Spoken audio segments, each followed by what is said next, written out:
இயற்கை இறைவனின் அருள்கொடை. ஆதியிலே தேவன் வானத்தையும் பூமியையும் சிருஷ்டித்தார். ஆதியாகமம் 1:1.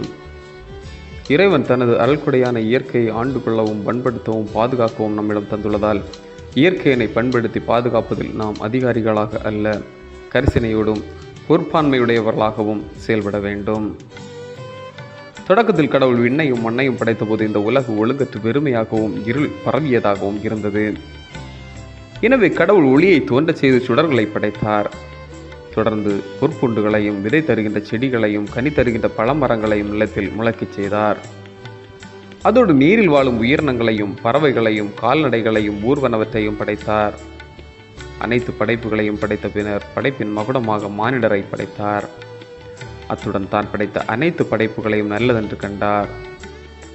நாம் காணும் கடவுளின் அருள்கொடையாம் வானமும் பூமியும் அவரது மாட்சியினை வெளிப்படுத்துகின்றது. சங்கீதம் 19:1. ஏனென்றால் பூமியும் அதன் நிறைவும் உலகமும் அதில் உள்ள குடிகளும் கடவுளுக்குரியது. சங்கீதம் 24:1.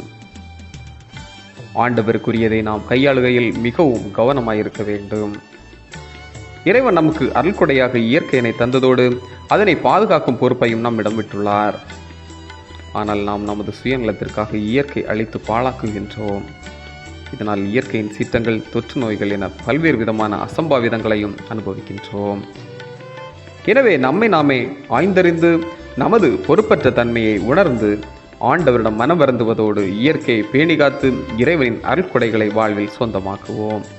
ஜெபம். இறைவா, இயற்கை அருள்கொடையாக எமது வாழ்வில் தந்துள்ளீர். அதனை பேணி பாதுகாத்து நலமுடன் வாழ துணை புரியும். ஆமென். இந்த நாள் உங்களுக்கு இனிய நாளாக மலரட்டும்.